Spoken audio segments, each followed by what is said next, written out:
जैसे महाराज राजा हरिश्चंद्र अपने राजपाट को त्याग करके और ऋषियों के वचन के अनुसार भिक्षावृत्ति के लिए चल दिए, तब भी उनको पैसा नहीं मिला तो अपनी पत्नी को ही भेज दिया, अपने पुत्र को भी भेज दिया और वह ऋषियों का दान पूरा दिया। तब भगवान की कृपा से ऐसा समय आ गया राजा हरिश्चंद्र पर कि एक दिन राजा से वह कंगाल बन गए और अपनी पत्नी को भी भेज दिया। एक दिन उसका पुत्र रोहित मृत्यु को प्राप्त हो गया, सर्प ने काट लिया, तो उसकी माता अपने पुत्र को ले जा रही है शमशान घाट पर। राजा हरिश्चंद्र के बड़े बड़े बाल हो गए थे, वह सत्य को धारण किए हुए थे। उसने देखा कि मेरी पत्नी और मेरा बालक आ रहा है पर कफन लेकर के नहीं आ रहे हैं, तो महाराज अपने राजा की आज्ञा पाकर के राजा हरिश्चंद्र ने उसको कफन भी नहीं दिया। और जलाने के महाराज शमशान घाट में पैसे लगते हैं, तो उनके पास पैसे भी नहीं थे, तो अपनी पत्नी को और पुत्र को भगा दिया। कहने लगे यहाँ नहीं जलाना, आप और कहीं जलाओ। जब ऐसा समय आ गया तो राजा हरिश्चंद्र की पत्नी ने कहा, आज मेरे पति राजा हरिश्चंद्र होते तो ऐसा मुझे भय नहीं होता। इतने में महाराज वहां से एक सिंह आता है, शेर आता है दहाड़ता हुआ, और पहले पेड़ भी बोलते थे, पक्षी भी बोलते थे, 84 लाख योनि में सभी जीव जंतु बोलते थे। जैसे ही सिंह आया और सिंह ने कहा कि अरे तुम्हारा जो पुत्र है उसको मुझे भूख लगी है, उसको मेरे सामने रख दो, मेरी भूख बुझ जाएगी। वह शेर और कोई नहीं, भगवान साक्षात नारायण थे। अब महाराज भले ही बालक मर गया था पर पिता और माता ऐसा नहीं कर सकते, उसका अंतिम संस्कार तो करेंगे ही। पर राजा हरिश्चंद्र ने देखा कि यह मेरा पुत्र है, तो अपनी पत्नी से पूछा, क्यों मेरा बालक तो समाप्त हो गया है, यदि मरे हुए बालक से इस सिंह की क्षुधा मिटती है, भूख मिटती है, तो यह हमारा पुण्य होगा। तब महाराज उस सिंह के आगे अपने पुत्र को रख दिया। जैसे ही रखा महाराज, वैसे ही सिंह रूप में भगवान नारायण प्रकट हो गए और आशीर्वाद दिया। कहने लगे वरदान मांगो, तुम्हारी सत्य को धारण किए हो हम प्रसन्न हो गए हैं। तब राजा हरिश्चंद्र ने दोनों हाथ जोड़ करके कहे, भगवान ऐसी परीक्षा आपने मेरी सत्य की ली, संसार में आज के बाद आप किसी की ऐसी परीक्षा मत लेना, क्योंकि इस संसार में मुश्किल से तो मनुष्य सत्य बोलेगा और इतने कष्ट सहन नहीं कर सकता है। देना है तो मुझे आशीर्वाद यही दीजिए कि सत्य की ज्यादा परीक्षा मत लेना। तब भगवान ने आशीर्वाद दिया, यह धर्म के लक्षण है सत्य और दया। हमको दूसरों पर दया करना है, किसी के दुख को देख करके अपना दुख समझना है, वह दया होती है। और पवित्रता, हमको कपड़े जैसे मैले हो गए हैं तो उनको धुलने के लिए डाल दो, मैले हुए कपड़े मत पहनो। और माता बहनें भी अपना घर पवित्र रखो। जब हम अपना घर पवित्र रखेंगे तो माता लक्ष्मी हमारे घर पर भगाए से नहीं भगेगी। ऐसी पवित्रता हमको रखना चाहिए। घर में रखोगे तो हमारे शरीर में, मन में भी पवित्रता आएगी। इसलिए हमको हर जगह पवित्र रखना है, हमारा मन भी पवित्र रखना है।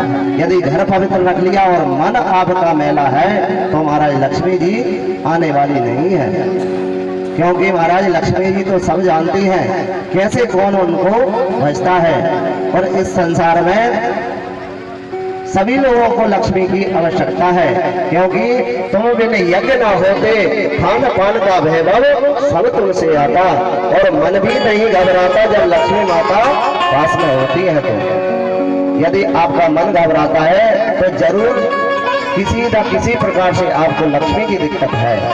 यदि हमारा घर पवित्र रहेगा, मन पवित्र रहेगा, तो लक्ष्मी जी आपके घर पर जरूर आएंगी। वह होती है पवित्रता और तपश्चर्या। कोई भी कार्य हम करें नियम पूर्वक करें। नहीं आता है तो दूसरे से पूछ लें। ये नहीं सोचना चाहिए कि हम विद्वान हैं, यदि आप विद्वान होगे तो महाराज संसार में तो विद्युत्ता की कोई खानी नहीं है, समुद्र की तरह अथाह ज्ञान होता है। हमको सोचना नहीं चाहिए कि यह छोटा है या बड़ा।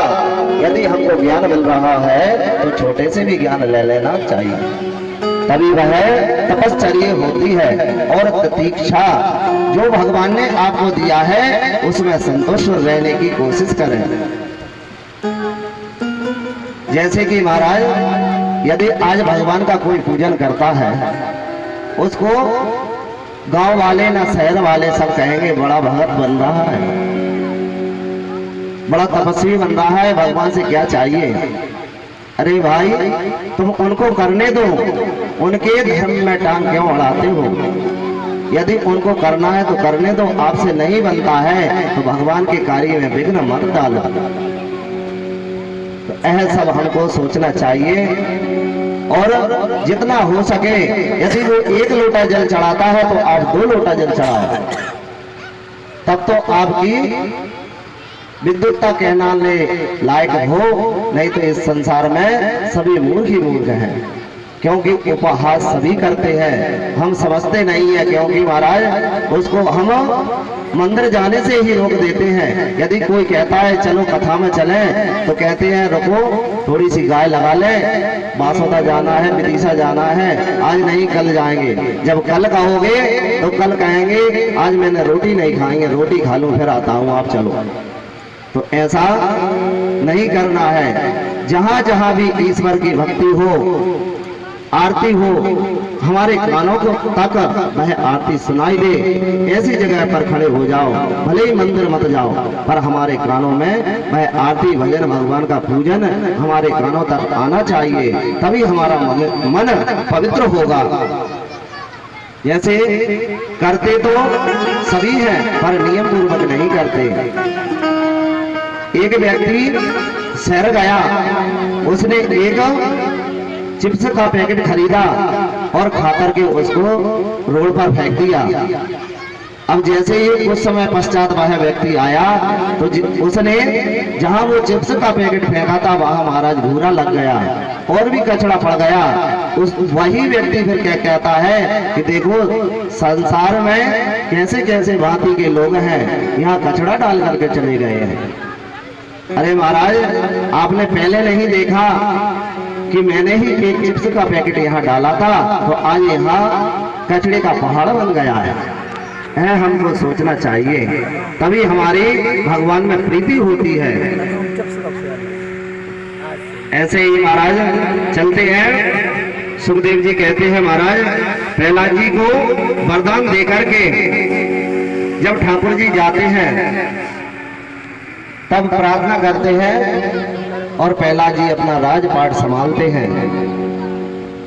और एक जगह पर कथा चल रही थी, कथा चलते चलते व्यास जी बोल रहे थे भगवान का भजन करना चाहिए।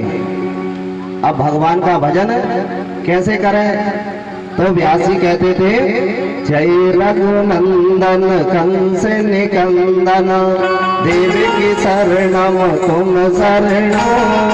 जय रघुनंदन कंस निकंदन देवी की नंदन तुम शरणो।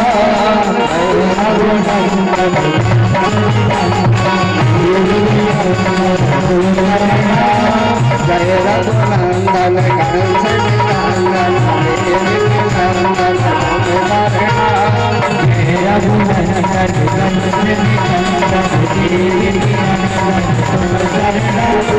ऐसे ही महाराज जब हम कथा में जाते हैं तो कोई किसी ना किसी को साथ में लेकर के आते हैं। माता बहनें भी कहती हैं चलो कथा सुनने के लिए नहीं चल रही, तो अपनी अपनी सहेलियों को साथ में लेकर के आती हैं।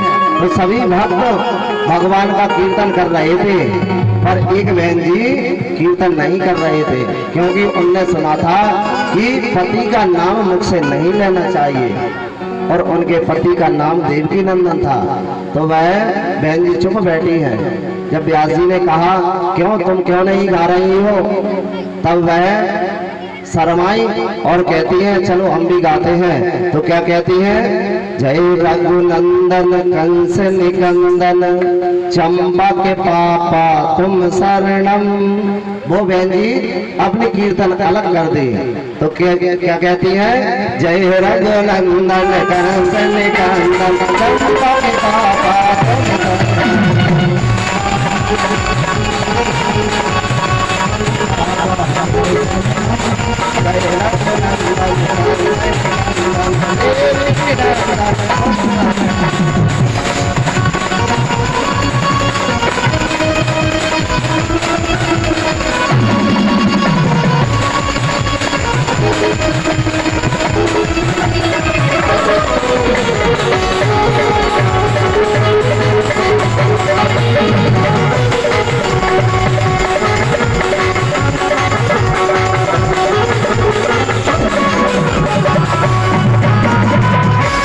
इस प्रकार से हमको भजन नहीं करना चाहिए, अपनी बुद्धि से भजन नहीं करना चाहिए, क्योंकि देवी के नंदन हो और संसार में जो भी नाम है वह सब ईश्वर के नाम है। अब कहां से बचोगे? तो जो भी भगवान के भजन में नाम आए उसको हमें स्मरण करना चाहिए, क्योंकि महाराज जब अजामिल ने अपने पुत्र का नाम लिया था नारायण तो भी भगवान आए थे, और देवकी नंदन कहोगे तो भी भगवान आएंगे, और राधा कृष्ण कहोगे सीताराम कहोगे तो भी भगवान आएंगे और आपकी मनोकामना पूर्ण करेंगे। राजा परीक्षित ने कहा ठाकुर जी से कि भगवान आपने कहा भगवान सभी को दर्शन देते हैं, किसी पशु को भगवान ने दर्शन दिए हैं क्या? तब सुखदेव जी कहते हैं बिल्कुल दिए हैं। एक बार त्रिकूट पर्वत के पास मान सरोवर था, वहां पर एक गज और ग्राह हाथी, इतना मदमस्त हाथी था, वह जहां से हाथी निकलता था वहां खुशबू चलने लगती थी, और अपने सभी रिश्तेदारों को लेकर के, बच्चों को लेकर के, पत्नियों को लेकर के मानसरोवर के पास जाता